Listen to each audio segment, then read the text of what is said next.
Bonjour. Installez-vous confortablement et préparez-vous à un voyage aux confins de l'univers connu. Imaginez le silence du cosmos profond. Mais ce n'est pas un vide absolu. C'est plutôt un océan immense, rempli du murmure des étoiles, du bourdonnement des galaxies et de signaux subtils qui voyagent pendant des millions d'années pour nous atteindre. Nous avons appris à écouter ce cœur cosmique. Mais que se passerait-il si un jour, une dissonance venait perturber cette symphonie éternelle? Et si quelqu'un ou quelque chose interférait délibérément avec ces signaux, déformant ainsi les messages provenant des profondeurs de l'espace? Aujourd'hui, nous ne parlerons pas seulement de la recherche de la vie extraterrestre. Nous allons aborder une anomalie troublante qui force les scientifiques à se poser cette question fondamentale. Sommes-nous vraiment seuls dans l'univers, ou quelqu'un essaie-t-il de nous cacher la vérité? Cette conférence porte sur une mystérieuse interférence radio, sur des énigmes cosmiques qui pourraient en bien redéfinir notre perception de la réalité. Êtes-vous prêt à entendre ce qui se cache derrière le bruit cosmique? Alors, commençons notre plongée. Avant de plonger dans le monde des anomalies, revenons sur la manière dont nous avons appris à écouter le cosmos. Tout n'a pas commencé par la recherche d'extraterrestres, mais par une tâche plutôt terre-à-terre. Au début des années 30, un jeune ingénieur du nom de Karl Jansky travaillait pour la compagnie Bell Telephone Laboratories. Sa mission était d'identifier la source d'un bruit statique qui perturbait les communications radiotéléphoniques transatlantiques. Il construisit une gigantesque antenne rotative que ses collègues surnommèrent le carrousel de Jansky.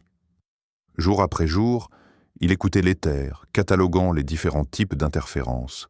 Il identifia le bruit des orages proches, celui des orages lointains, mais il y avait un type de bruit qui se comportait très étrangement. C'était un faible sifflement constant qui revenait dans ses écouteurs toutes les 23h56. Cet intervalle est bien connu des astronomes. C'est la durée du jour sidéral, le temps que met la Terre pour effectuer une rotation complète par rapport aux étoiles, et non au Soleil. Jansky comprit que la source du bruit n'était pas terrestre. Elle se déplaçait avec les étoiles. En la traçant, il découvrit que ce sifflement mystérieux provenait du centre de notre galaxie, la Voie lactée. C'est ainsi que, par pur hasard, la radioastronomie est née. Nous avons réalisé que l'univers n'est pas seulement rempli de lumière visible, mais aussi d'ondes radio. Étoiles, galaxies, nébuleuses, toutes émettent dans le spectre radio. Nous avons alors construit d'immenses oreilles, nos radiotélescopes, pour écouter cette musique des sphères. Nous avons appris à distinguer les signaux naturels, le bourdonnement régulier des pulsars, les éclairs des quasars, des interférences artificielles, terrestres. Mais c'est précisément à la frontière entre le connu et l'inconnu, dans le grésillement de l'éther cosmique, que se cachent les énigmes les plus fascinantes. Nous avons donc commencé à écouter le cosmos. Et presque immédiatement, il a commencé à nous confronter à ces énigmes. L'une des plus célèbres, et toujours irrésolue à ce jour, est ce que l'on appelle le signal « wow ». Imaginez une douce soirée d'été, ce 15 août 1977. L'astronome Jerry Ehman fait du bénévolat pour le projet de recherche d'intelligence extraterrestre, connu sous le nom de SETI, à l'observatoire radio du Big Ear, la Grande Oreille, de l'Université d'État de l'Ohio. Son travail consiste à examiner des piles d'imprimés de données que le télescope a recueillies au cours des derniers jours. C'était un travail assez monotone, car la plupart des données n'étaient que le bruit de fond de l'univers, affiché sur papier sous forme de longues successions de chiffres, 1, 2, 3. Mais ce jour-là, en parcourant les données, Ehman est tombé sur quelque chose d'extraordinaire. Sur l'une des pages, il a repéré une séquence de symboles qui se détachaient brutalement du bruit ambiant. 6EQJ5. Dans le système de codage utilisé par le télescope, les chiffres et les lettres indiquaient l'intensité du signal. Et cette séquence révélait un signal à bande étroite extrêmement puissant qui n'avait duré que 72 secondes, exactement le temps qu'il fallait au télescope pour balayer la source dans le ciel. Le signal était 30 fois plus fort que le bruit de fond et présentait toutes les caractéristiques qu'un astronome attendrait d'une source artificielle d'origine extraterrestre. Il était à bande étroite, c'est-à-dire transmis sur une fréquence très spécifique, ce qui est inhabituel pour la plupart des phénomènes naturels. De plus, cette fréquence, 1420 MHz, est célèbre. C'est la raie de l'hydrogène, la fréquence d'émission de l'hydrogène neutre, l'élément le plus abondant de l'univers. Beaucoup de scientifiques pensent que c'est exactement la fréquence qu'une civilisation intelligente choisirait pour tenter d'établir un contact, comme une sorte de fréquence cosmique universelle. Frappé par sa découverte, Eman a encerclé la séquence anormale au stylo rouge et a écrit la célèbre interjection dans la marge. Waouh! C'est ainsi que ce signal est entré dans l'histoire. Il semblait que c'était le moment même que l'humanité attendait depuis des siècles. Le moment du premier contact. Les scientifiques ont immédiatement pointé le Big Ear et d'autres télescopes à travers le monde vers le même point du ciel, dans la constellation du Sagittaire, d'où venait le signal. Mais ils n'ont rien entendu. Le silence absolu. Des dizaines, des centaines de fois ils sont revenus sur cette zone, mais le signal, waouh, ne s'est jamais répété. Il fut comme un cri solitaire dans la nuit cosmique que nous n'avons entendu qu'une seule fois. Qu'était-ce donc? Au fil des décennies, de nombreuses hypothèses ont été avancées. Certains ont suggéré qu'il pouvait s'agir d'un phénomène naturel rare, comme le reflet d'un signal terrestre sur des débris spatiaux, ou une lentille gravitationnelle inhabituelle. D'autres ont émis des versions plus exotiques, comme un signal provenant d'un vaisseau extraterrestre de passage, qui est maintenant bien au-delà de notre portée. Il y a même eu la théorie de deux comètes qui, en traversant le champ de vision du télescope, auraient ainsi pu créer un nuage d'hydrogène capable de générer une telle impulsion. Cependant, aucune de ces hypothèses n'a pu expliquer entièrement et de manière convaincante toutes les caractéristiques du signal. Waouh! Il demeure unique. C'est le candidat idéal pour un signal artificiel, mais sans répétition, il restera à jamais une anomalie intrigante, un fantôme dans la machine, un rappel que l'univers peut être un endroit bien plus étrange et mystérieux que nous ne pouvons l'imaginer. Et c'est précisément cette insaisissabilité, cette impossibilité de confirmer ou d'infirmer sa nature, qui en fait l'exemple parfait de ce à quoi nous sommes confrontés lorsque nous écoutons le cosmos. Nous entendons quelque chose, mais nous ne pouvons pas comprendre ce que c'est et nous ne pouvons pas être certains de l'entendre à nouveau.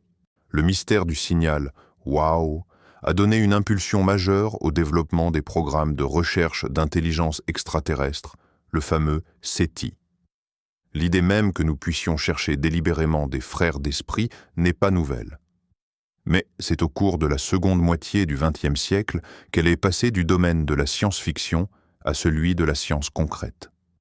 L'un des pionniers de ce mouvement fut le jeune radioastronome Frank Drake. En 1960, il organisa la toute première expérience SETI de l'histoire, baptisée Projet OSMA. Utilisant le radiotélescope de 26 mètres à Green Bank, en Virginie occidentale, Drake le pointa vers deux étoiles proches, de type solaire, Tau Ceti et Epsilon Eridani. Il les écouta sur la fameuse raie de l'hydrogène, espérant capter un signal structuré d'origine artificielle. Le projet dura plusieurs mois, mais malheureusement, rien d'autre qu'un bruit statique ne put être détecté. Cependant, l'importance du projet OSMA ne résidait pas dans son résultat, mais dans le fait même qu'il ait existé. Il prouva que la recherche de civilisations extraterrestres était une tâche scientifique réalisable. Un an plus tard, alors qu'il préparait une conférence dédiée au SETI, Drake décida de systématiser tous les facteurs dont dépend la probabilité de détection d'une intelligence extraterrestre. C'est ainsi qu'apparut la célèbre équation de Drake. Elle semble complexe, mais en substance, c'est une formule simple qui évalue le nombre de civilisations technologiquement avancées dans notre galaxie avec lesquelles nous pourrions potentiellement établir un contact. L'équation prend en compte 7 variables: le taux de formation des étoiles dans la galaxie, la proportion d'étoiles possédant des systèmes planétaires, le nombre moyen de planètes habitables dans ces systèmes, la proportion de ces planètes où la vie est effectivement apparue, la proportion qui a développé une vie intelligente, la part des civilisations ayant développé la technologie pour la communication interstellaire, et enfin, le paramètre le plus complexe et le plus triste, la durée de vie moyenne de ces civilisations. Le problème de l'équation de Drake est que nous ne connaissons avec certitude que la valeur du premier paramètre.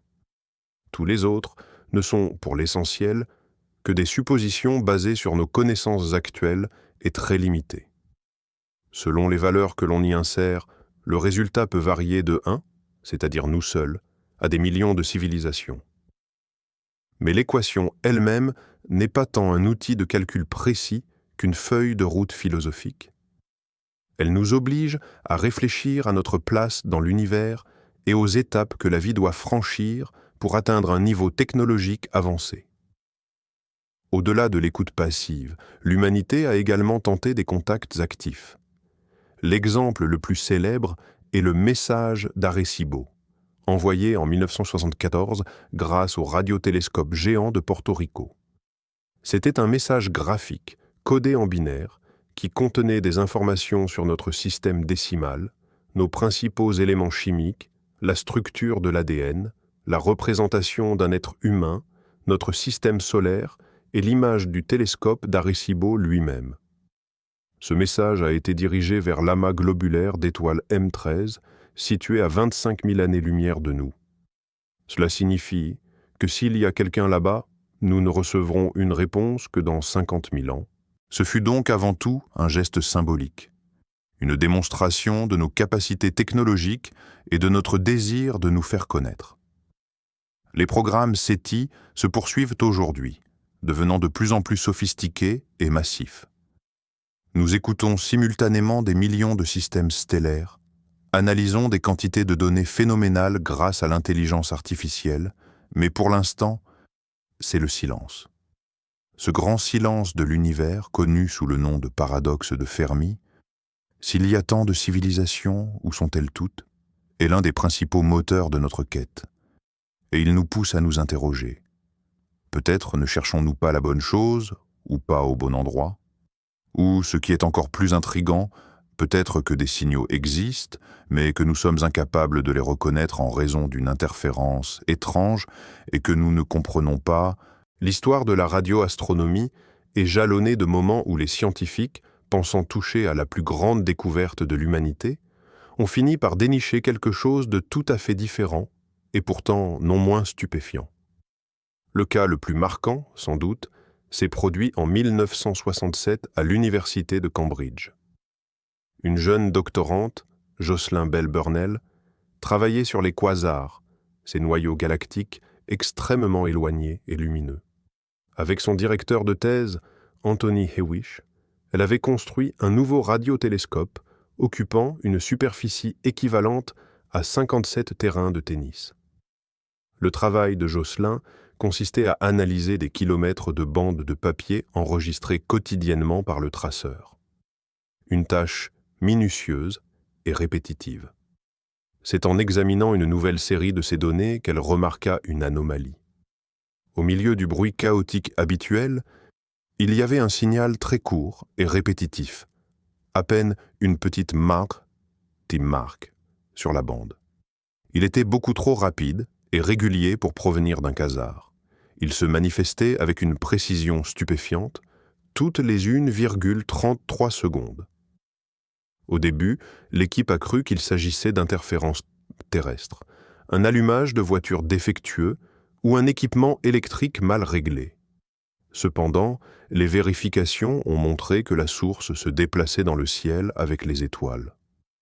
Son origine était donc assurément cosmique. Le signal était si régulier, si étrangement artificiel, que l'équipe l'a baptisé pour plaisanter LGM-1, acronyme de Little Green Men, les petits hommes verts, DSA. Pendant un temps, ils ont sérieusement envisagé l'hypothèse d'un phare émis par une civilisation extraterrestre. Anthony Hewish s'inquiétait même de la manière d'annoncer la nouvelle au monde sans provoquer de panique. Il comprenait que si c'était le cas, les conséquences de cette découverte seraient colossales. Jocelyn Bell a poursuivi ses recherches et a rapidement découvert 3 autres signaux similaires provenant de différentes régions de la galaxie. Il est devenu évident qu'il ne s'agissait pas de 4 civilisations distinctes décidant de nous contacter simultanément. C'était probablement une nouvelle classe d'objets astronomiques inconnus, et la nature de ces objets fut bientôt établie. Il s'agissait de pulsars, des étoiles à neutrons en rotation rapide. Ce sont les résidus ultra-denses d'étoiles massives qui ont explosé en supernova. Avec un diamètre de seulement quelques dizaines de kilomètres, leur masse dépasse celle de notre Soleil. Leur champ magnétique incroyablement puissant force l'émission d'étroits faisceaux de rayonnement radio depuis leur pôle magnétique. Quand l'étoile tourne, ces faisceaux balayent le ciel, comme le ferait un phare. Si la Terre se trouve sur la trajectoire d'un de ces faisceaux, nous enregistrons une impulsion courte et strictement périodique. La découverte des pulsars fut l'une des plus grandes avancées de l'astronomie du XXe siècle. Elle a confirmé l'existence des étoiles à neutrons et nous a offert un outil unique pour étudier les états extrêmes de la matière et vérifier la théorie de la relativité générale d'Einstein. Pour cette découverte, Anthony Hewish reçut le prix Nobel de physique en 1974. Malheureusement, Jocelyn Bell, qui fut pourtant l'initiatrice de l'observation, n'a pas été incluse parmi les lauréats, une omission qui continue de susciter la controverse dans la communauté scientifique. Mais l'histoire des petits hommes verts est restée une leçon capitale pour tous les chasseurs de signaux extraterrestres.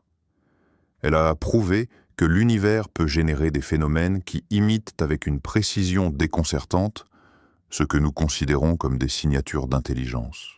La nature s'est avérée bien plus ingénieuse que nous ne l'avions imaginé. Et cette leçon nous force à une prudence extrême face à toute nouvelle anomalie. Avant de crier aux extraterrestres, nous devons écarter toutes les explications naturelles possibles, même les plus exotiques.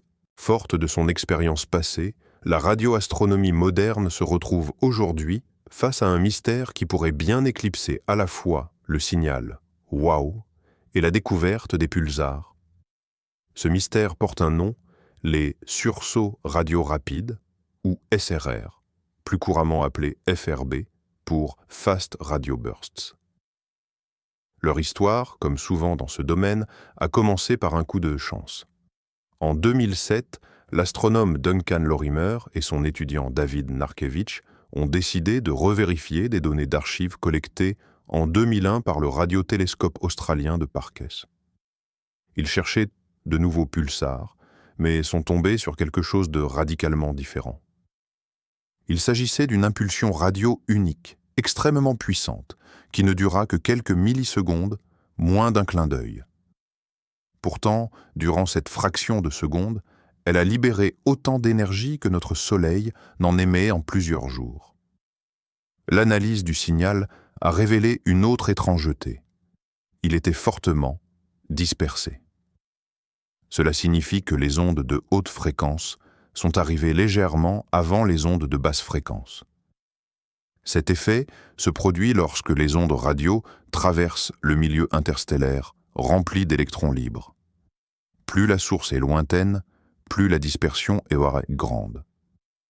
Or, la dispersion de ce signal, baptisé plus tard le sursaut Lorimer, était si massive qu'elle indiquait une source située bien au-delà de notre galaxie, à des milliards d'années-lumière. C'était un phénomène totalement nouveau et incompréhensible. Pendant plusieurs années, le sursaut Lorimer est resté unique. De nombreux astronomes étaient sceptiques, suggérant qu'il s'agissait peut-être d'une erreur d'équipement ou d'une interférence terrestre mal interprétée. Cependant, en 2012, le télescope de Parkes a enregistré plusieurs autres événements similaires. Il devint clair que les sursauts radio rapides étaient un véritable phénomène astrophysique. Depuis, grâce à de nouveaux télescopes plus sensibles, comme le canadien SHIM, nous détectons des centaines, voire des milliers de FRB chaque année. Nous en savons plus. Nous savons qu'ils proviennent de toutes les directions du ciel, confirmant leur origine extragalactique. Nous savons que certains se répètent, émettant des impulsions depuis le même point, tandis que d'autres ne s'enflamment qu'une seule fois et s'éteignent à jamais. L'année 2020 a marqué une percée. Les astronomes ont réussi pour la première fois à retracer la source d'un FRB au sein de notre propre galaxie. Il s'agissait d'un magnétar, un type particulier d'étoile à neutrons possédant un champ magnétique extrêmement puissant. Cette découverte a constitué une preuve solide qu'au moins certains FRB sont engendrés par les magnétars.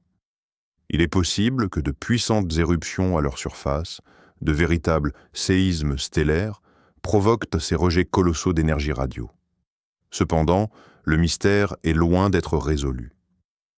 Le modèle du magnétar n'explique pas toutes les propriétés observées des FRB.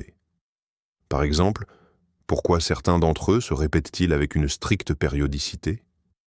L'un des répéteurs les plus célèbres, le FRB 121102, s'allume pendant 90 jours, puis s'éteint pendant 67 jours avant que le cycle ne reprenne. Ce comportement est difficilement attribuable à l'activité d'un simple magnétar solitaire. Et bien sûr, dès qu'un mystère de cette ampleur apparaît, les hypothèses les plus audacieuses entrent en jeu. Certains scientifiques ont suggéré que les FRB pourraient ne pas être un phénomène naturel. S'agirait-il d'une technosignature? Par exemple, le sous-produit des moteurs surpuissants de vaisseaux extraterrestres se déplaçant entre les galaxies? Ou peut-être s'agit-il de signaux délibérés, des balises énergétiques installées par une ancienne civilisation pour la navigation ou la communication intergalactique? Pour l'instant, cela reste de la pure spéculation. Mais la puissance et la brièveté de ces signaux les rendent incroyablement fascinants. Ils nous lancent en quelque sorte un défi, en démontrant l'existence de processus physiques que nous ne parvenons pas encore à saisir pleinement. C'est dans cette zone d'ombre, entre le connu et l'inconnu, que naît l'idée que nous pourrions être les témoins, non pas d'un simple cataclysme naturel, mais de quelque chose qui a été créé par une entité, et peut-être même intentionnellement déformée. Parlons maintenant de l'éléphant dans la pièce, ou, plus exactement, du micro-ondes dans la cuisine. Avant de théoriser sur les balises galactiques et les moteurs extraterrestres, tout radioastronome doit d'abord gérer un problème beaucoup plus terre-à-terre, les interférences radiofréquences, ou IRF. Notre planète est un endroit incroyablement bruyant sur le spectre radio. Téléphone portable, routeur Wi-Fi, satellites, stations de radio et de télévision, radars, même les appareils électroménagers. Tout cela crée un puissant bruit de fond qui peut facilement noyer de faibles signaux venus du cosmos. Les radiotélescopes sont des instruments extrêmement sensibles. Ils sont capables de capter un signal des milliards de fois moins puissant que celui de votre téléphone portable. C'est pourquoi ils sont si vulnérables aux interférences terrestres. Les observatoires sont donc habituellement construits dans des lieux isolés et peu peuplés, dans ce que l'on appelle des zones de silence radio, où l'utilisation de nombreux appareils électroniques est limitée par la loi. Mais même cela ne suffit pas toujours.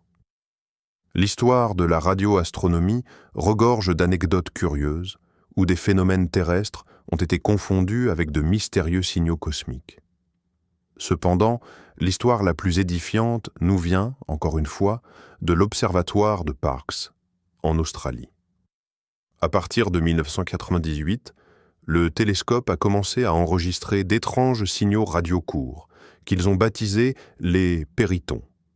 Ils ressemblaient aux sursauts radio rapides, mais contrairement à ceux-ci, ils semblaient provenir non pas du cosmos lointain, mais de quelque part dans l'atmosphère terrestre.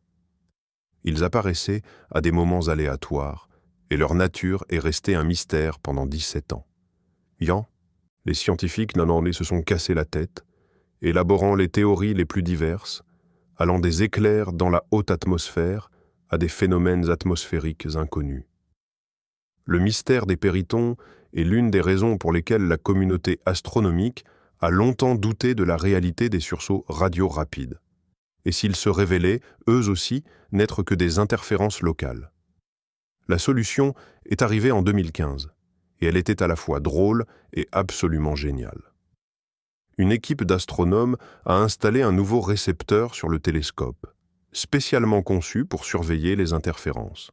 Et c'est là qu'ils ont découvert que les péritons n'apparaissaient que pendant les heures de bureau, plus précisément à l'heure du déjeuner. Mieux encore, le nouveau récepteur a capté les émissions à 2,4 GHz, la fréquence exacte d'un four à micro-ondes classique. Après avoir mené l'enquête, les scientifiques ont découvert qu'il y avait 2 vieux micro-ondes dans la cuisine de l'observatoire. Il s'est avéré que lorsque quelqu'un ouvrait la porte du four avant qu'il ait fini son cycle et que le magnétron ne se coupe, celui-ci émettait une brève impulsion radio.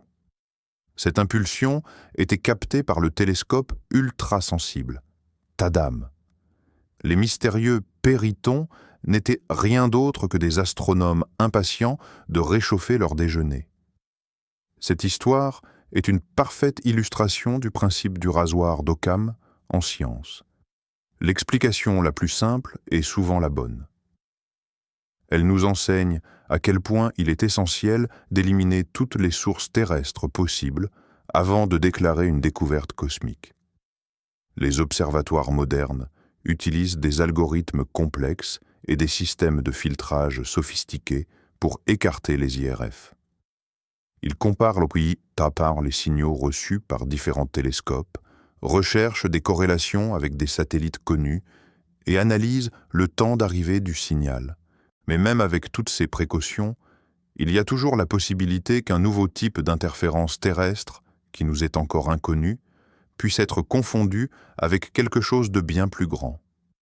Ce qui nous amène à la question principale de cette conférence. Nous avons appris à bien distinguer notre propre bruit terrestre du bruit cosmique naturel. Mais que se passe-t-il s'il existe un 3e type de signal? Et si quelqu'un d'autre était en train de créer du bruit? Et si cette interférence n'était pas accidentelle, mais délibérée? Nous entrons maintenant sur le territoire des hypothèses les plus audacieuses et, pour l'heure, indémontrables. Nous avons passé en revue les anomalies naturelles, le fameux signal « wow », les phénomènes naturels mais extrêmes, comme les sursauts radio rapides ou FRB, et nous avons également discuté du problème des interférences Gears terrestres. Faisons un pas de plus et posons-nous la question cruciale. Et si ces anomalies, ou même la totalité d'entre elles, étaient le signe de quelque chose de bien plus vaste d'origine non humaine? Que se passerait-il si quelqu'un ou quelque chose s'ingérait dans les signaux radio que nous captons? La première hypothèse, et peut-être la plus optimiste, concernant ce type d'interférence, est celle de l'Internet galactique. Imaginez un instant, notre Voie lactée abrite une multitude de civilisations très développées. Si elles ont eu suffisamment de temps pour évoluer, il est fort probable qu'elles aient en base conçu un moyen de communiquer à l'échelle interstellaire, un véritable réseau couvrant l'intégralité de la galaxie.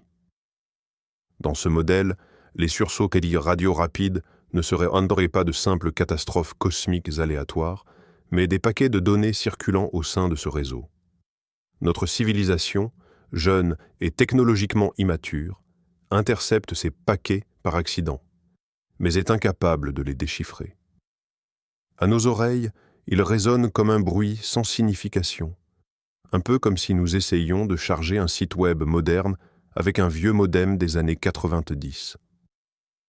La périodicité de certains FRB pourrait s'expliquer simplement « nous nous trouvons sur le chemin d'un trafic régulier », par exemple celui reliant 2 nœuds majeurs de ce système. La source du signal serait en rotation, et notre planète ne croiserait son faisceau qu'à des moments précis.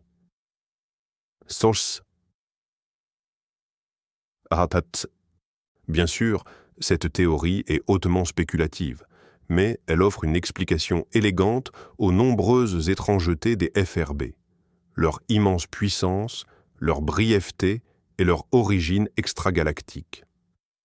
Il faudrait alors supposer que ce réseau puisse s'étendre au-delà de notre galaxie. Dans ce scénario, cette interférence n'a rien d'hostile.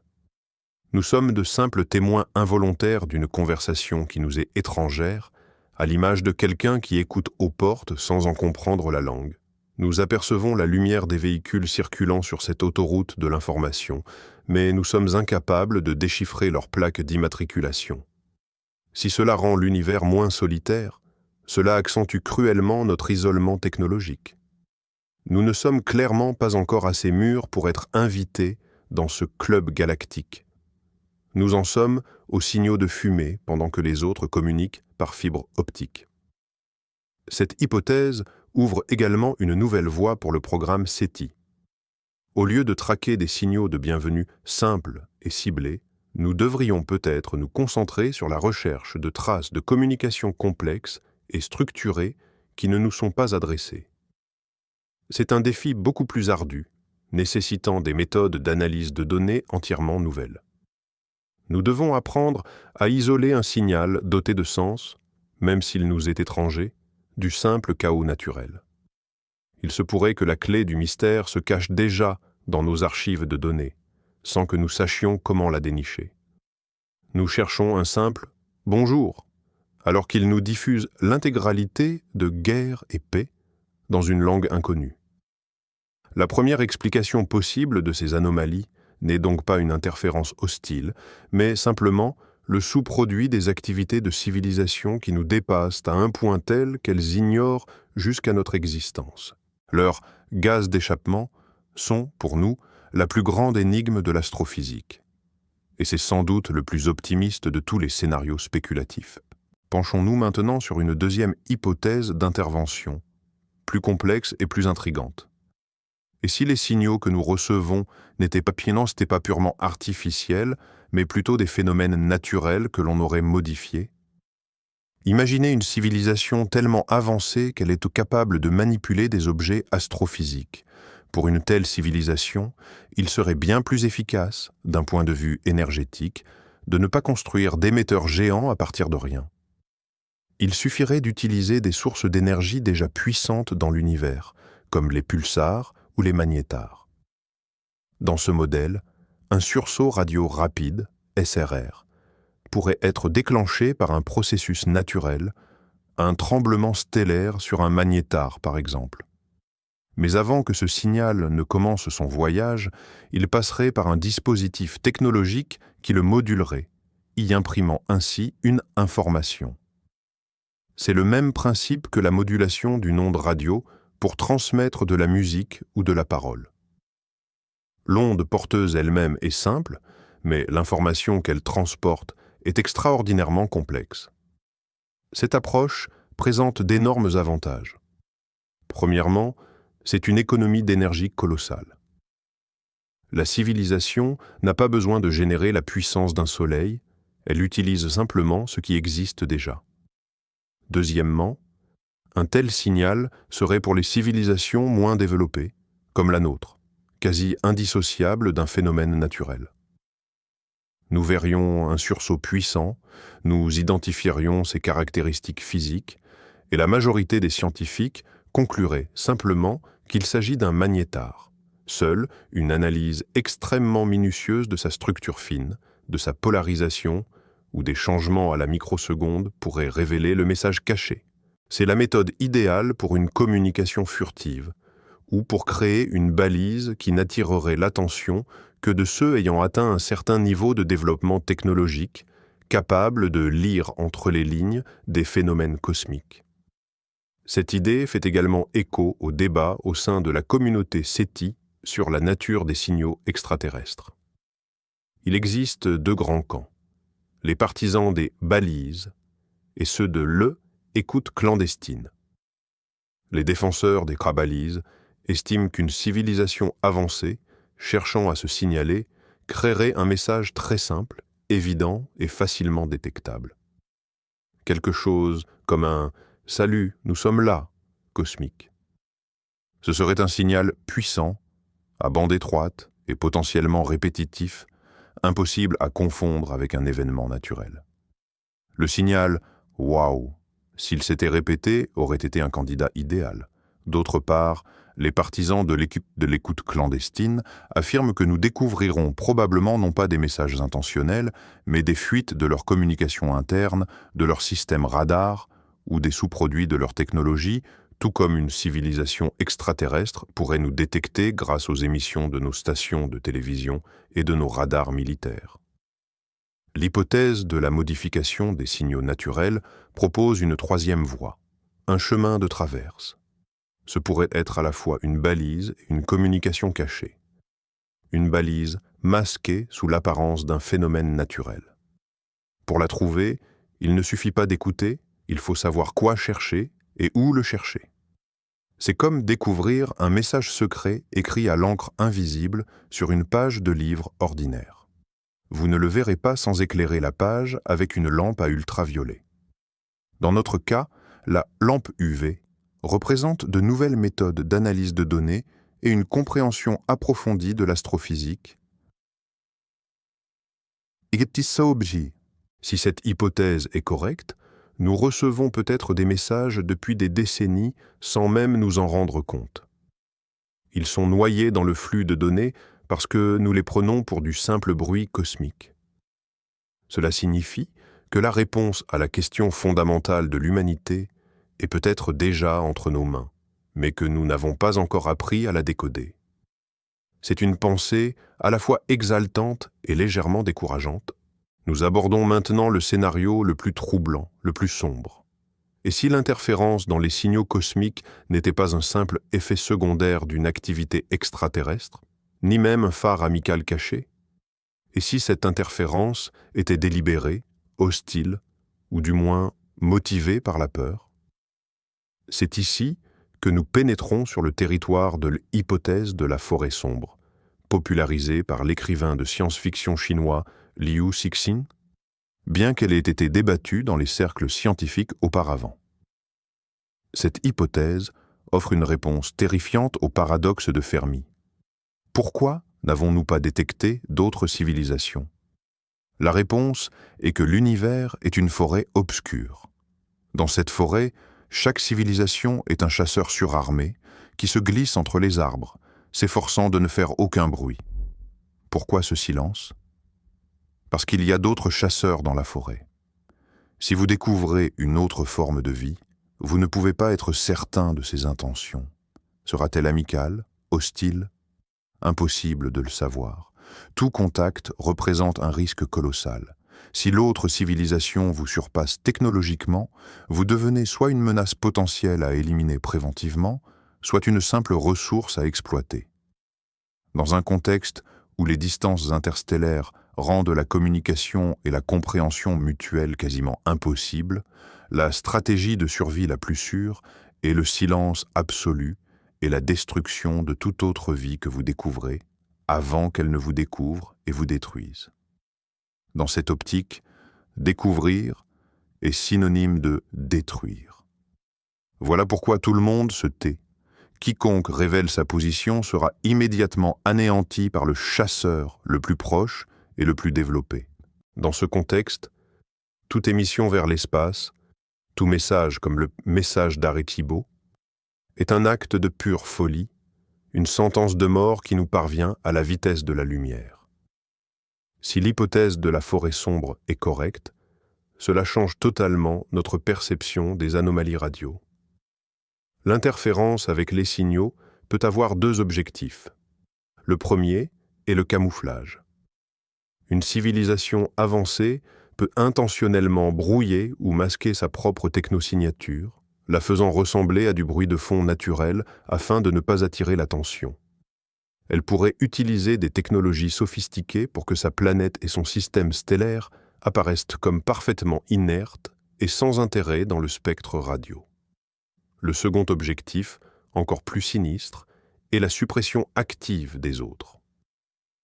Imaginons un super prédateur dans cette forêt, une civilisation ayant atteint un niveau de développement lui permettant de surveiller de vastes régions de la galaxie.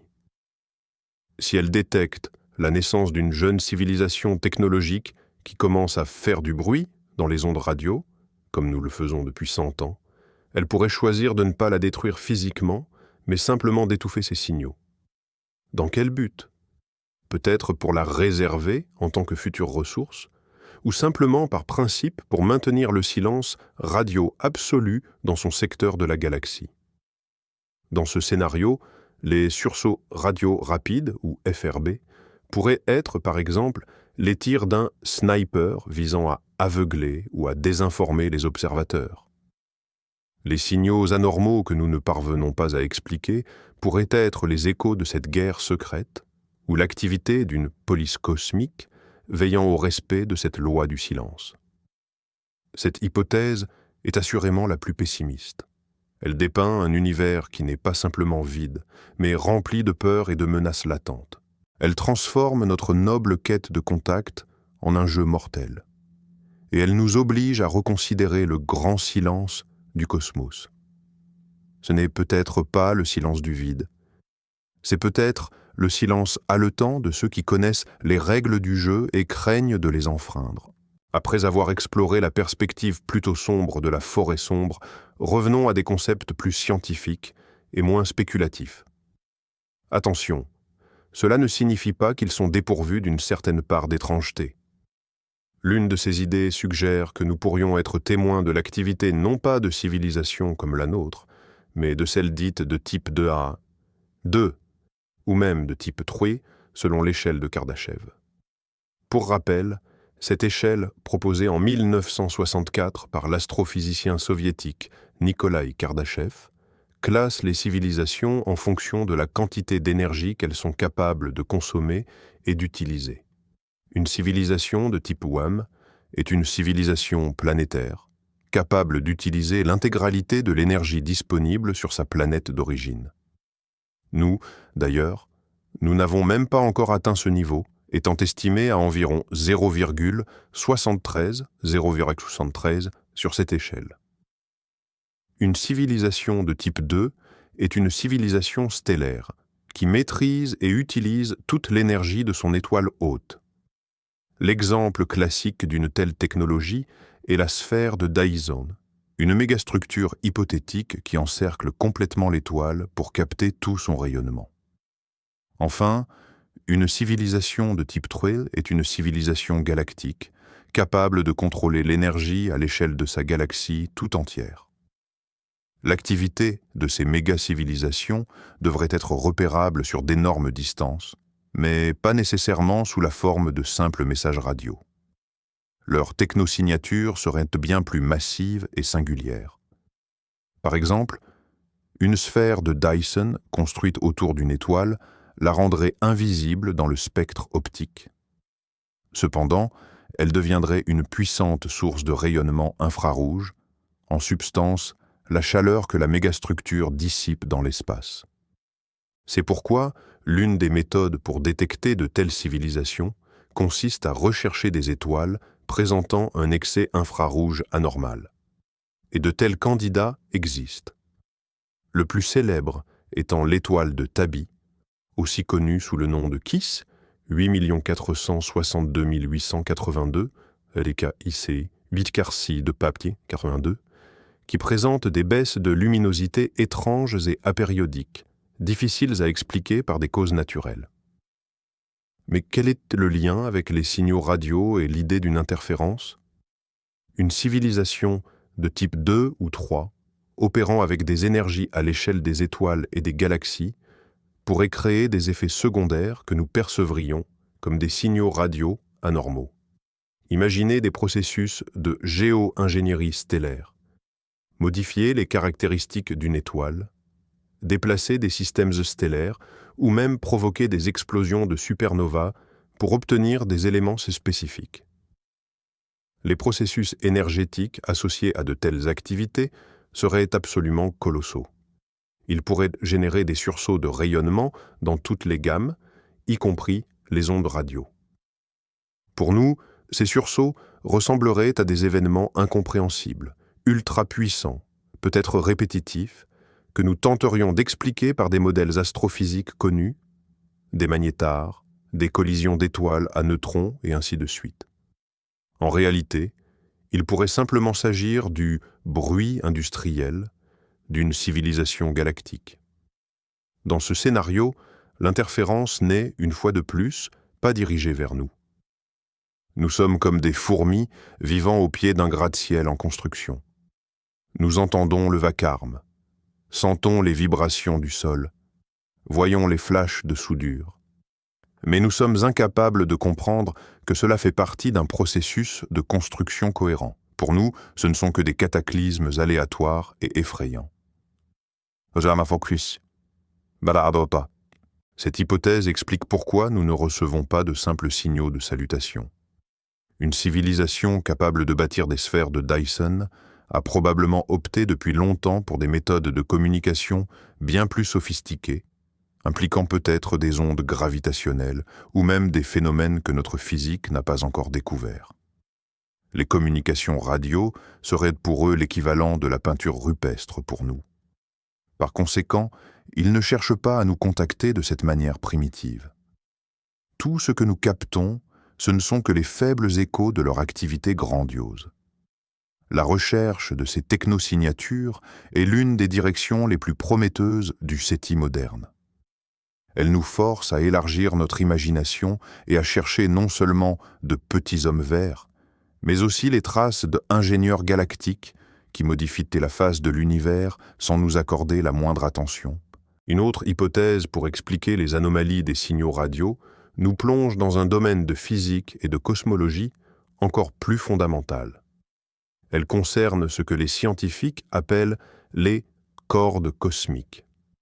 Il s'agit de défauts topologiques hypothétiques et unidimensionnels au sein de la trame de l'espace-temps qui auraient pu se former dans les premiers instants suivant le Big Bang.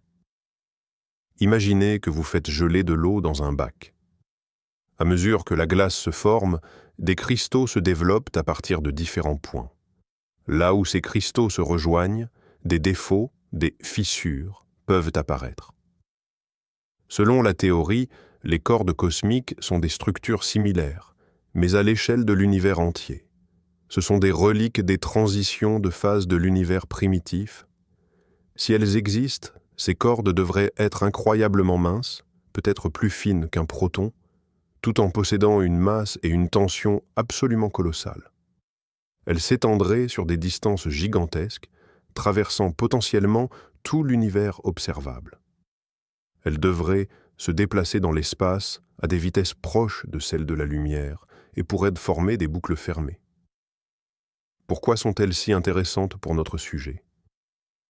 L'interaction de ces cordes cosmiques avec la matière et le rayonnement devrait engendrer des effets uniques et observables. Par exemple, lorsqu'une corde ou une boucle se met à osciller ou se croise elle-même, elle est susceptible d'émettre de puissants sursauts d'ondes gravitationnelles. Et ce n'est pas tout. La théorie prédit que dans certaines conditions, comme la formation de ce qu'on appelle des points de rebroussement, des replis très aigus sur la corde, celle-ci pourrait émettre des faisceaux de rayonnement électromagnétique extrêmement puissants et focalisés, y compris dans le domaine radio. Des scientifiques ont suggéré que les sursauts radio rapides, les fameux FRB, pourraient être précisément le résultat de tels événements. Le signal émanant d'un repli sur une corde cosmique serait très bref, incroyablement intense, et proviendrait de distances cosmologiques. Ces caractéristiques correspondent parfaitement aux propriétés observées des FRB. Si la source est une boucle en oscillation, les sursauts pourraient même être répétitifs. De plus, cette hypothèse pourrait expliquer d'autres mystères. Les cordes cosmiques devraient agir comme des lentilles gravitationnelles, mais avec des propriétés très spécifiques. Elles créeraient des images doubles de quasars ou de galaxies lointaines, sans masse visible entre elles pour provoquer la déviation. Et il semblerait que de telles paires d'objets jumeaux soient effectivement observées. Dans le contexte des interférences, les cordes cosmiques sont l'exemple parfait d'un phénomène naturel qui imite avec une précision étonnante un signal artificiel. Si nous enregistrions une série de sursauts puissants et parfaitement périodiques, émis par une boucle de cordes cosmiques en oscillation, nous les prendrions très probablement pour l'œuvre d'un phare extraterrestre. Cela nous ramène à la leçon que nous a donnée la découverte des pulsars. L'univers est capable d'utiliser des subterfuges qui peuvent tromper même les observateurs les plus expérimentés. Nous cherchons l'intelligence, mais nous découvrons une physique fondamentale inédite. C'est, bien sûr, tout aussi passionnant, mais c'est une toute autre histoire. Il existe, par ailleurs, une version plus exotique de cette hypothèse. Et si une civilisation avancée de type Trui avait appris non seulement à observer ces cordes cosmiques, mais à les manipuler, il pourrait les utiliser comme les cordes géantes d'une harpe cosmique, les faisant vibrer à la fréquence désirée pour créer des signaux capables de traverser tout l'univers. Ce serait un émetteur idéal, créé à partir du tissu même de l'espace-temps. Dans ce cas, nous revenons à l'idée de la modification des phénomènes naturels, ou ici, des phénomènes primordiaux. Nous verrions un sursaut issu d'une corde cosmique, sans savoir s'il a été causé par des processus naturels ou par quelqu'un qui aurait tiré sur cette corde.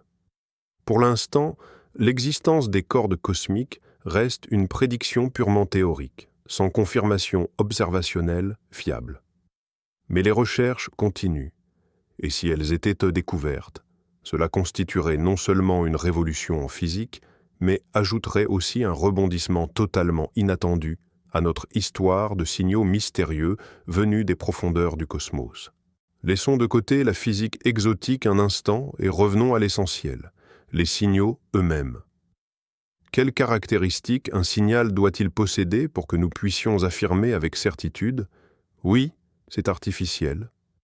Les chercheurs du programme SETI et d'autres organisations ont établi une liste exhaustive de critères. L'un des plus importants est la largeur de la bande passante du signal. Les sources astrophysiques naturelles émettent généralement sur un très large éventail de fréquences. Imaginez le bruit d'une cascade qui contient toutes les tonalités. Un émetteur artificiel, en revanche, conçu pour la communication, utilisera très probablement une bande passante extrêmement étroite afin de concentrer toute son énergie sur une petite portion du spectre et rendre le signal aussi visible que possible au milieu du bruit. C'est comme le son d'une flûte sur fond de cascade. Il est facile à isoler. Le signal « Waouh » possédait justement cette caractéristique. Il était extraordinairement étroit, ce qui l'a rendu si intrigant. Le deuxième critère majeur est la présence de modulation. Les signaux naturels sont souvent chaotiques ou présentent une périodicité simple, comme ceux des pulsars. Un signal artificiel, porteur d'informations, doit être modulé, c'est-à-dire que ses caractéristiques, amplitude, fréquence ou phase, doivent changer au fil du temps, selon une loi complexe et non aléatoire. Déchiffrer cette modulation sera la tâche suivante, mais il faut d'abord la détecter. En substance, nous recherchons la complexité et l'ordre là où nous nous attendons au chaos pur. Le troisième indice est le décalage Doppler. Étant donné que la source du signal proviendrait vraisemblablement d'une planète en orbite autour de son étoile, nous devrions observer un changement périodique dans la fréquence du signal. Lorsque la planète se déplace vers nous, la fréquence augmente légèrement. Lorsqu'elle s'éloigne, elle diminue. Ce décalage Doppler présentera une courbe complexe, reflet à la fois de la rotation de la planète sur elle-même et de son orbite autour de son étoile. La détection d'une telle dérive, Doppler serait une preuve très solide que la source est planétaire. Le quatrième critère est la polarisation du signal. Les ondes électromagnétiques peuvent être polarisées, ce qui signifie que leurs oscillations se produisent dans un plan défini. Beaucoup de sources naturelles, comme les pulsars, émettent une lumière fortement polarisée.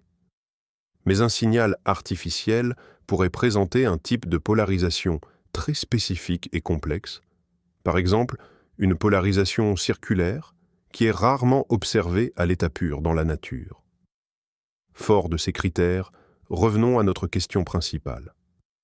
Comment une intervention pourrait-elle se manifester dans ces caractéristiques? Imaginons que nous recevions un signal presque parfait.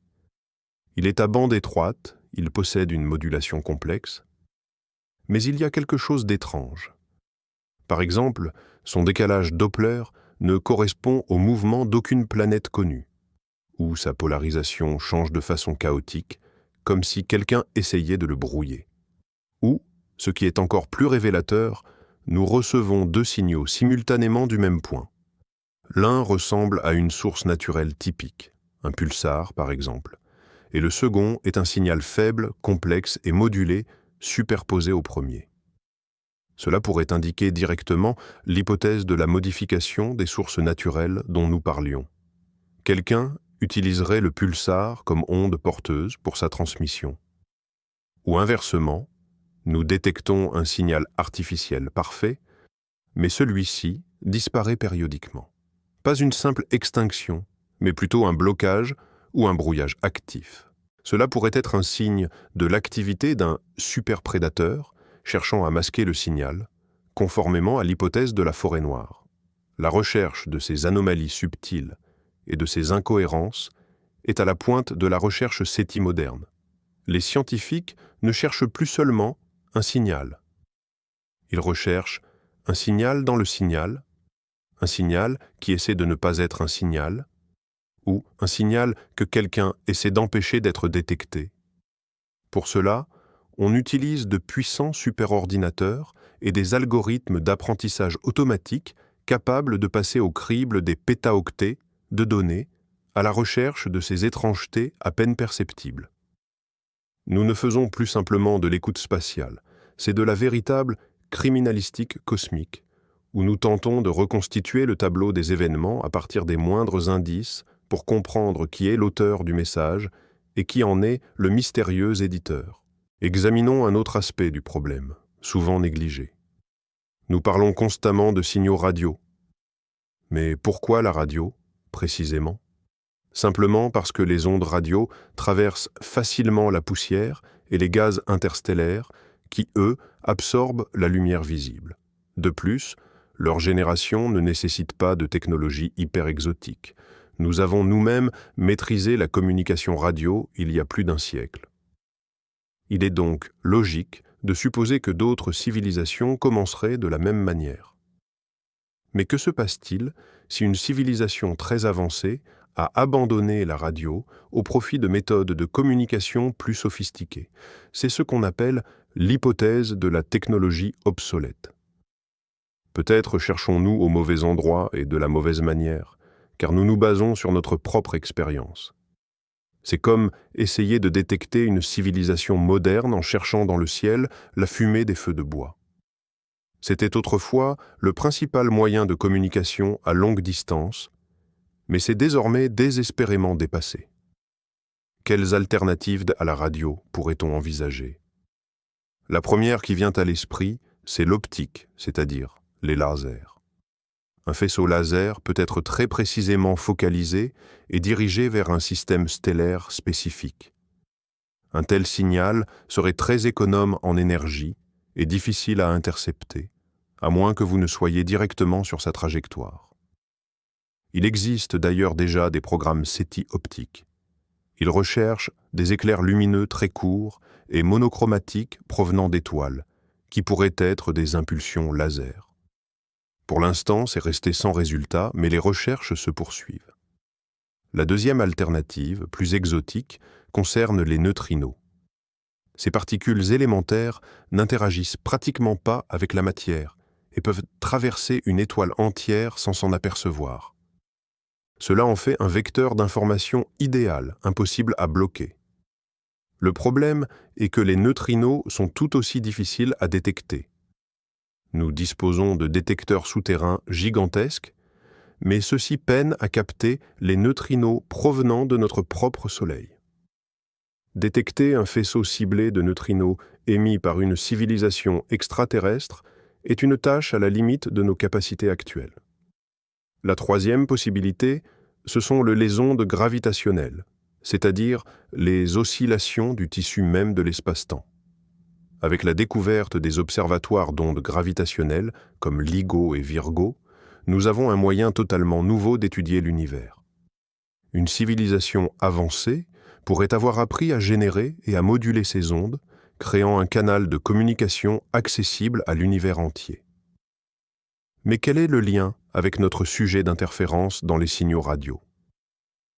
Il est très simple. Si une civilisation utilise, disons, les ondes gravitationnelles pour sa communication principale, la bande radio pourrait devenir pour elle une sorte de dépotoir ou un sous-produit négligeable. Les processus puissants qui génèrent des ondes gravitationnelles, par exemple la manipulation de trous noirs ou d'étoiles à neutrons, pourraient simultanément provoquer de colossales bouffées d'émissions radio. Dans ce cas, les sursauts radio rapides ne seraient ni un signal ni un bruit industriel, mais simplement le rejet ou l'échappement d'un moteur ou d'un émetteur d'ondes gravitationnelles. Cela expliquerait leur puissance colossale et leur apparente absence de sens. De plus, si une activité complexe impliquant plusieurs technologies se déroule en un point de l'espace, nous pourrions observer un tableau très étrange. Par exemple, nous voyons un puissant sursaut radio, puis, après un certain temps, un sursaut d'ondes gravitationnelles provenant du même point suivi d'un flash de neutrinos. Un tel événement multicanal serait pratiquement impossible à expliquer à l'aide de modèles astrophysiques standards. Ce serait une indication claire qu'il se passe quelque chose d'artificiel là-bas. Et c'est là que l'interférence prend un nouveau sens. Il est possible que personne n'interfère intentionnellement avec nos signaux radio. Nous n'observons peut-être qu'un seul canal, le plus primitif et le plus bruyant, d'un spectre complet de communication. Nous entendons le vacarme et le crissement sur un chantier, mais nous ne voyons pas les plans et n'entendons pas les architectes parler par radio. Cela signifie que pour réussir notre recherche, nous devons développer une astronomie multicanale. Et non pas simplement chercher des signaux, mais des corrélations entre les signaux dans différentes bandes, des ondes radio aux ondes gravitationnelles. Ce n'est qu'ainsi que nous pourrons obtenir une image complète et distinguer ce qui est réellement étrange de ce qui est simplement encore incompris. Jusqu'à présent, lorsque nous évoquons une intervention extérieure, nous partons du principe qu'elle a lieu là-bas, dans l'espace lointain, et que nous, terriens, sommes de simples observateurs passifs. Et si la réalité était plus complexe? Et si quelqu'un ou quelque chose intervenait non pas au loin, mais juste ici, dans notre propre système solaire, voire dans le voisinage immédiat de la Terre? C'est ce que l'on appelle l'hypothèse de la sonde extraterrestre ou de la sentinelle. Selon cette théorie, plutôt que de lancer des expéditions pilotées coûteuses et lentes, une civilisation extraterrestre avancée aurait pu disséminer à travers la galaxie des millions de petites sondes autonomes et autoreproductrices. Ces dispositifs, souvent appelés sondes de von Neumann, pourraient voyager d'un système stellaire à l'autre, utilisant les ressources locales pour créer de nouvelles copies qui seraient ensuite envoyées plus loin.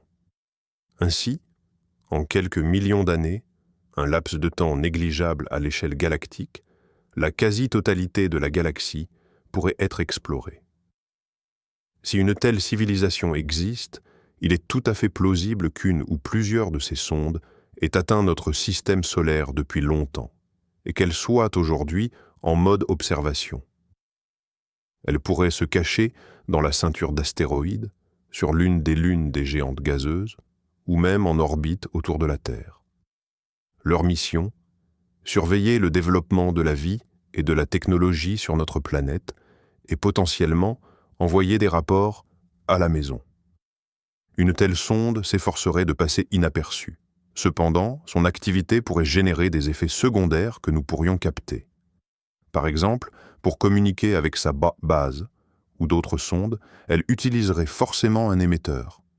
Ce signal serait probablement très faible, directionnel et sophistiqué pour éviter notre détection. Mais que se passerait-il si cette sonde ne faisait pas qu'observer, mais intervenait activement? Elle pourrait tenter de modifier les informations que nous recevons de l'espace. Dans quel but? peut-être pour des raisons de quarantaine galactique. Elle pourrait bloquer ou déformer tout signal provenant d'autres civilisations pour nous empêcher d'apprendre leur existence. L'objectif de cette quarantaine serait de permettre à notre civilisation de se développer seule, sans l'influence extérieure, potentiellement dévastatrice. Ou inversement, son but pourrait être de masquer notre existence aux yeux d'autres civilisations plus dangereuses, comme dans le scénario de la forêt sombre.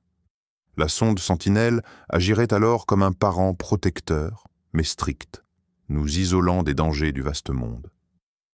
Dans ce cas, lorsque nous pointons nos radiotélescopes vers le ciel, nous ne voyons pas une image pure, mais une version filtrée et éditée. Certains signaux n'arrivent tout simplement pas jusqu'à nous, d'autres sont déformés, et certaines transmissions anormales pourraient même être générées par la sonde elle-même, soit pour détourner notre attention, soit pour orienter notre développement dans une direction spécifique. C'est bien sûr une théorie hautement conspirationniste, dénuée de preuves directes à ce jour. Les recherches d'artefacts de ce type dans le système solaire sont en cours, mais restent infructueuses.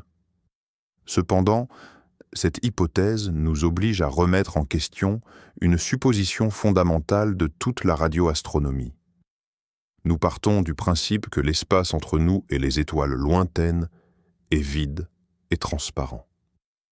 Et si ce n'était pas le cas, et si une toile invisible était tendue juste devant notre fenêtre sur l'univers, en déformant la vue? Cela ramène le problème de l'intervention des distances cosmologiques directement à notre seuil, le rendant d'autant plus complexe et déroutant. Nous ne pouvons pas être certains que ce que nous voyons est la réalité. Et c'est peut-être la forme d'intervention la plus profonde et la plus troublante qu'on puisse imaginer.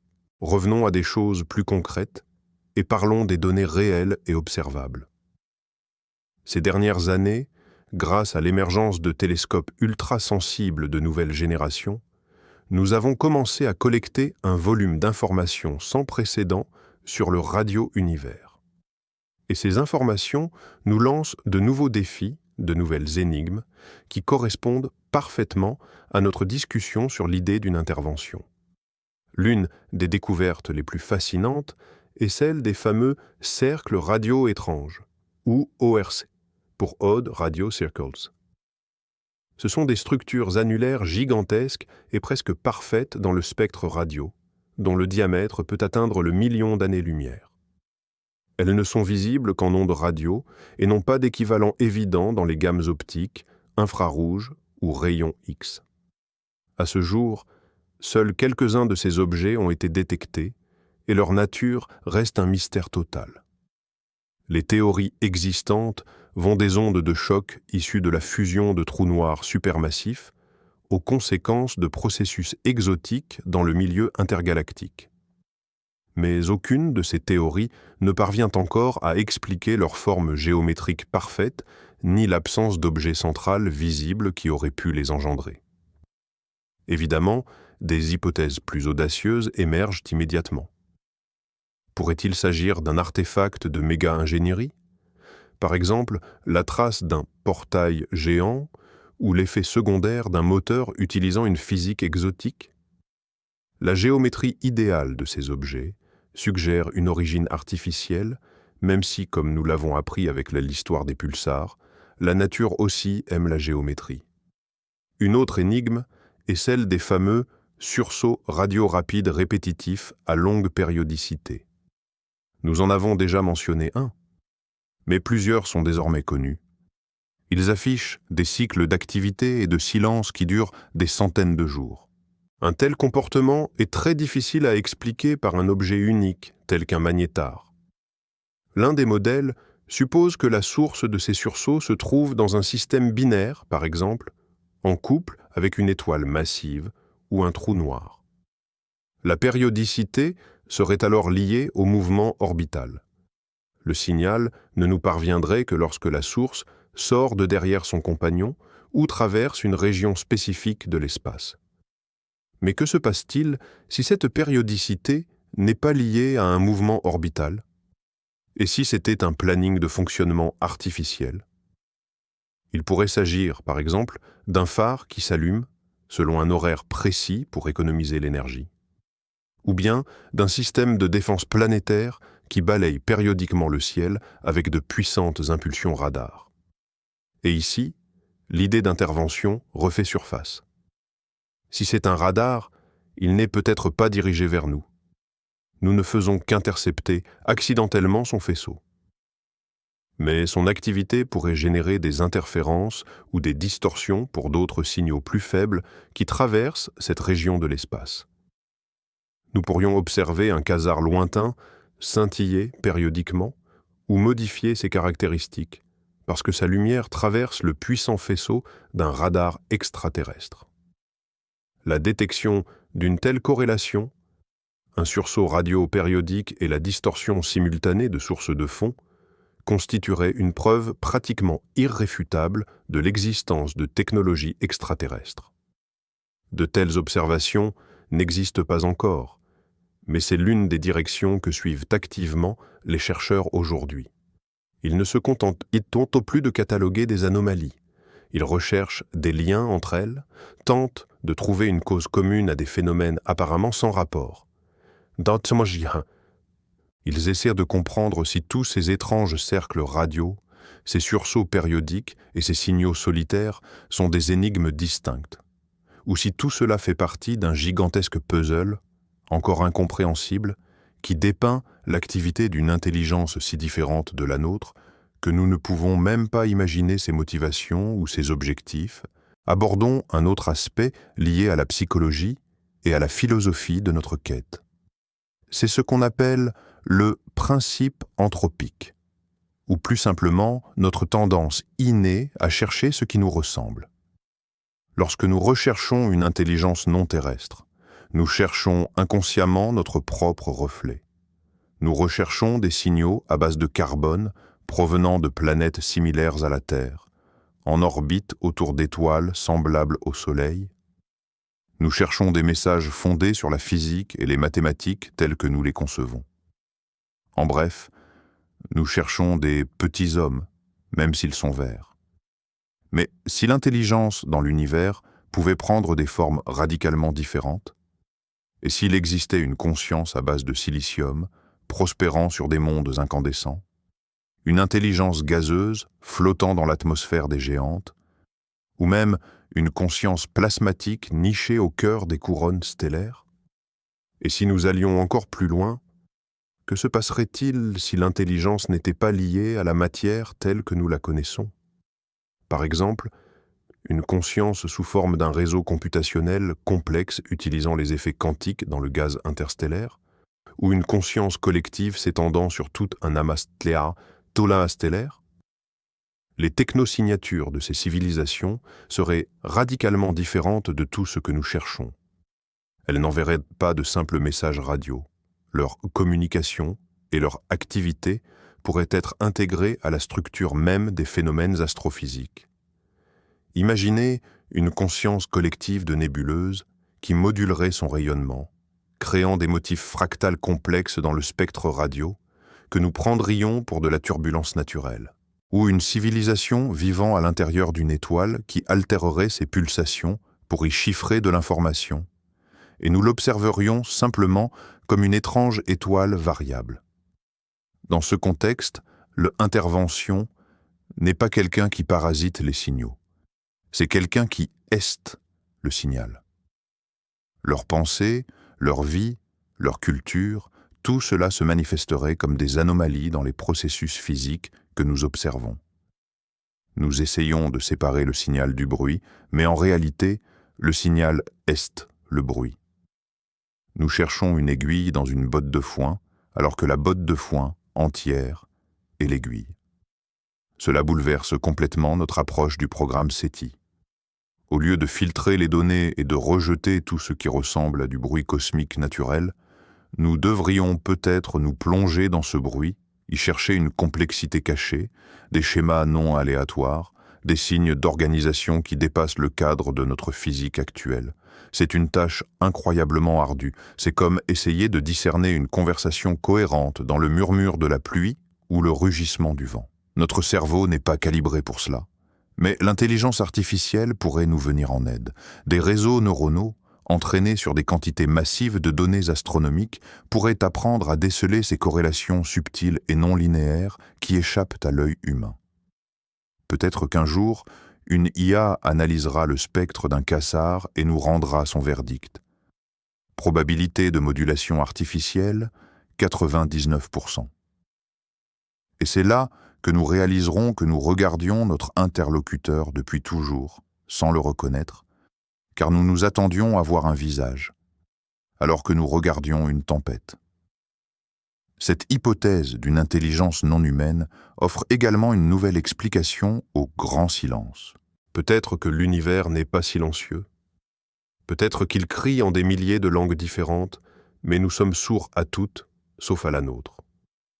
Tant que nous n'aurons pas appris à régler notre récepteur sur d'autres formes d'existence et de conscience, nous resterons assis dans notre petite pièce, nous plaignant du silence, tandis qu'un carnaval tonitruant fait rage juste derrière la fenêtre.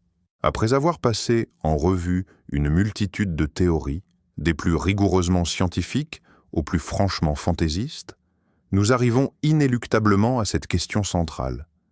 Quelle est la prochaine étape ? Quelles mesures concrètes la science met-elle en œuvre pour percer le mystère des signaux radio anormaux et l'éventualité d'une interférence externe ?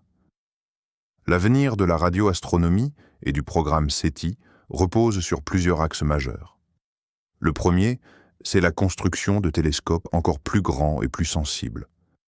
Le projet Square Kilometre Array, ou SKA, est sans doute le projet scientifique le plus ambitieux de l'histoire humaine. Il s'agira d'un radiotélescope gigantesque, composé de milliers d'antennes réparties entre l'Australie et l'Afrique du Sud, pour une surface collectrice totale d'environ 1 km². Lorsqu'il sera pleinement opérationnel d'ici la fin de cette décennie, il sera 50 fois plus sensible et capable de scanner le ciel 10 000 fois plus vite que n'importe quel radiotélescope existant. Le SKA sera capable de détecter des signaux extrêmement faibles, comme l'émission radar d'un aéroport sur une planète en orbite autour d'une étoile située à des dizaines d'années-lumière. Il dressera la carte de la distribution de centaines de millions de galaxies, testera la relativité générale dans des conditions extrêmes, et bien sûr, il sera l'outil idéal pour la recherche de technosignatures et l'étude des anomalies, notamment les sursauts radiorapides, FRB. Grâce à lui, nous ne ferons pas que détecter les FRB. Nous pourrons étudier leur structure, leur polarisation et leur environnement en détail, ce qui nous permettra peut-être enfin de comprendre leur nature.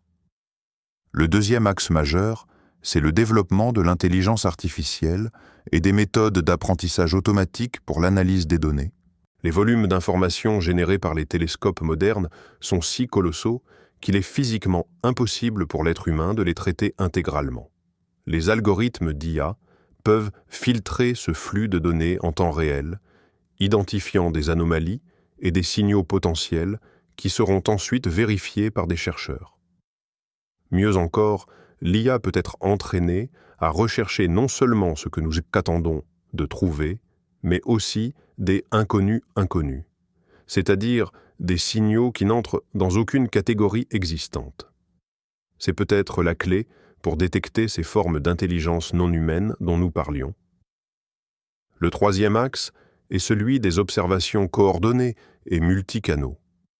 Lorsqu'un télescope détecte une anomalie, l'information est immédiatement diffusée à travers le monde et des dizaines d'autres instruments, radiotélescopes, télescopes optiques, observatoires à rayons X et gamma, détecteurs d'ondes gravitationnelles sont simultanément pointés vers cette zone. Cela permet d'obtenir l'image la plus complète possible de l'événement et de vérifier s'il a des équivalents dans d'autres gammes d'ondes. Cette approche a déjà porté ses fruits, par exemple, lorsque la fusion de deux étoiles à neutrons détectées par ondes gravitationnelles a pu être associée à un court sursaut gamma. À l'avenir, cette coordination deviendra encore plus étroite et rapide. Le quatrième axe, et non des moindres, est le travail théorique. Les scientifiques continuent d'élaborer de nouveaux modèles décrivant à quoi pourraient ressembler les technosignatures, quels pourraient être les effets secondaires de l'activité de civilisation très avancée, ou quels phénomènes naturels, encore inconnus, pourraient imiter des signaux artificiels. Ce travail aide les observateurs à mieux définir ce qu'ils doivent chercher. Ainsi, bien que nous soyons encore dans l'impasse sur de nombreuses questions, le travail bat son plein. Nous construisons de nouvelles oreilles plus puissantes, nous créons des cerveaux plus intelligents pour analyser ce que nous entendons, et nous élargissons notre imagination pour nous préparer à tous les scénarios, même les plus incroyables. Le mystère de l'interférence dans les signaux cosmiques n'est pas qu'une simple énigme scientifique. C'est un défi lancé à notre intelligence, à notre curiosité et à notre place dans l'univers. Et l'humanité a relevé ce défi. Imaginons un instant que le scénario le plus invraisemblable s'avère être la vérité. Demain matin, les journaux titrent à la une « C'est confirmé, les anomalies dans les signaux radio sont le fait d'une intelligence extraterrestre ». Qu'est-ce que cela signifierait pour nous ? Quelles seraient les conséquences réelles d'une telle révélation ? Cette question est explorée dans le cadre de ce qu'on appelle le protocole post-contact. En réalité, il n'existe pas de protocole unique et juridiquement contraignant, mais plutôt un ensemble de recommandations et d'accords élaborés par la communauté scientifique, notamment l'Académie internationale d'astronautique, IA. La première étape serait une vérification et une revérification exhaustive des données. Toute annonce de détection d'une intelligence non humaine doit impérativement être confirmée par des chercheurs indépendants utilisant des outils différents. Il est crucial d'éliminer toute possibilité d'erreur, de mystification ou de mauvaise interprétation. L'histoire des péritons, ces fausses alertes causées par des fours à micro-ondes, nous a appris à être extrêmement prudents. Si le signal est confirmé, l'étape suivante est l'information. On informerait d'abord la communauté scientifique, puis les gouvernements du monde entier, et enfin le grand public, idéalement par l'intermédiaire des Nations Unies. L'objectif est d'éviter la panique et la propagation de rumeurs, en diffusant l'information de manière centralisée et totalement transparente. Mais la question la plus complexe et la plus controversée est celle de la réponse. Devons-nous répondre ? Et si oui, que devrions-nous dire ? Sur ce point, les opinions sont radicalement divergentes. Certains, comme feu Stephen Hawking, ont mis en garde contre toute réponse précipitée, la qualifiant d'imprudence. Nous ignorons tout des intentions d'une autre civilisation. S'ils sont capables de détecter notre faible signal de réponse, il est fort probable qu'ils nous surpassent technologiquement de loin. Une rencontre avec une telle civilisation pourrait se terminer pour nous comme la rencontre des Amérindiens avec Christophe Colomb, par une catastrophe. Dans ce contexte, l'hypothèse de la forêt sombre plaide pour une prudence maximale et un silence absolu. D'autres, à l'inverse, affirment que s'ils nous ont déjà découverts, il est trop tard pour se cacher. Au contraire, le silence pourrait être perçu comme de l'hostilité ou de la lâcheté. Il serait préférable d'envoyer une réponse qui témoigne de notre intelligence, de notre pacifisme et de notre ouverture au dialogue. Mais qui déciderait exactement du contenu de cet envoi ? Quel pays, quelle organisation parlerait au nom de l'humanité tout entière ? Devrions-nous transmettre nos connaissances scientifiques, nos œuvres d'art, notre histoire ? Or, notre histoire est truffée de guerres et de violences. Cela ne risquerait-il pas de dissuader nos interlocuteurs ? Ces questions n'ont pas de réponse facile. Elles touchent aux aspects les plus profonds de notre politique, de notre culture, de notre religion et de notre philosophie. La découverte d'une intelligence extraterrestre provoquerait sans doute une révolution non seulement scientifique, mais aussi culturelle. Elle pourrait unifier l'humanité face à l'autre. ou, au contraire, engendrer de nouveaux conflits si différents pays ou groupes cherchaient à monopoliser le contact et l'accès aux technologies aliens. Les conséquences pourraient être plus subtiles encore. Et si nous recevions non seulement un signal de bienvenue, mais une véritable encyclopédie contenant les réponses à toutes nos questions scientifiques, cela ne tuerait-il pas notre propre curiosité? Et si nous apprenions l'existence de civilisations vieilles de millions d'années? Quel impact cela aurait-il sur nos religions et notre conception même du sens de la vie? Toutes ces questions ne sont pour l'instant qu'hypothétiques, mais il est indispensable d'y réfléchir dès aujourd'hui. Car si un jour nous recevons la confirmation que quelqu'un est là, intervenant dans l'espace, nous n'aurons peut-être pas le temps d'organiser de longs débats. Et la manière dont nous réagirons à cette plus grande découverte de notre histoire définira non seulement notre propre destin, mais peut-être aussi celui de toute la vie intelligente dans cette partie de la galaxie.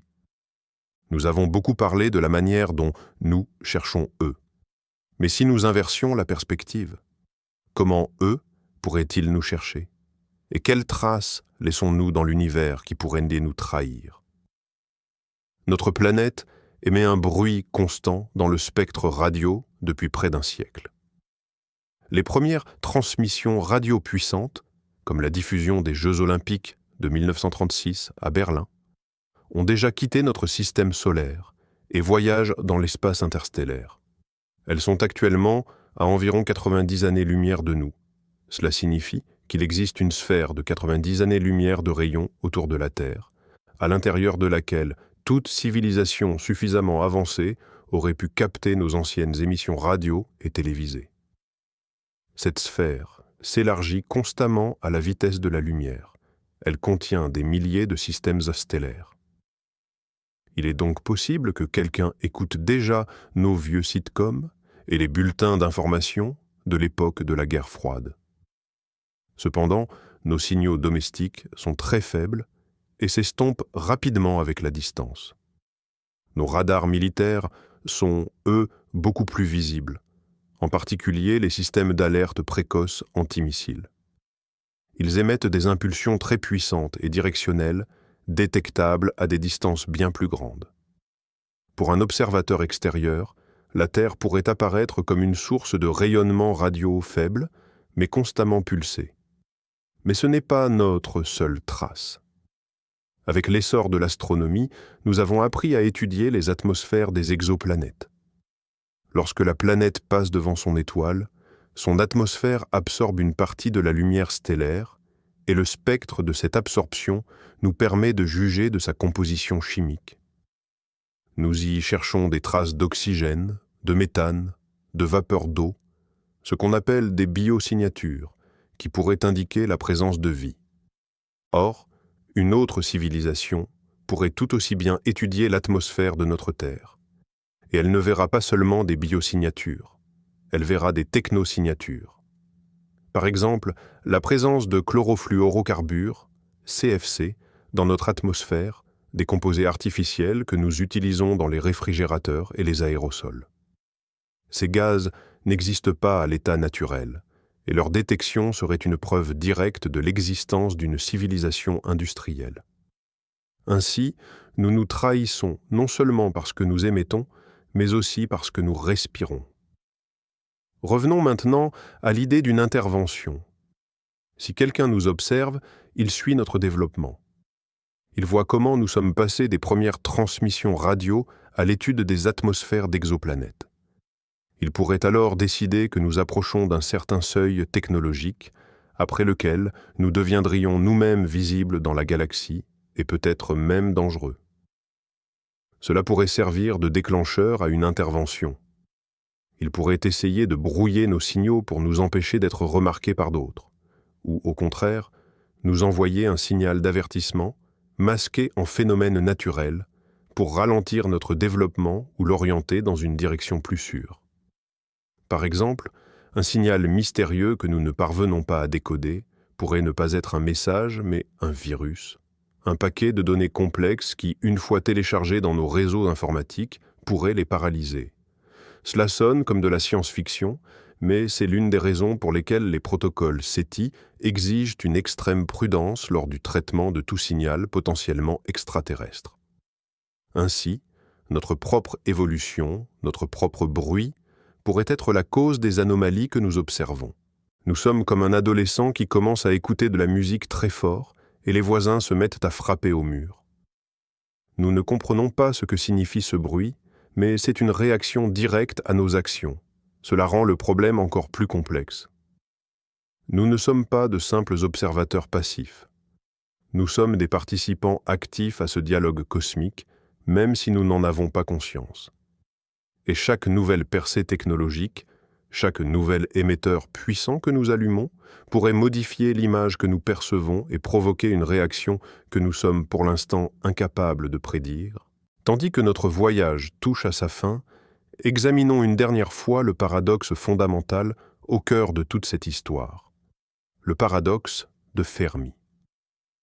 Nommé en l'honneur du physicien Enrico Fermi, qui, selon la légende, posa la question à ses collègues lors d'un déjeuner en 1950, il se résume très simplement « Où sont-ils tous ?»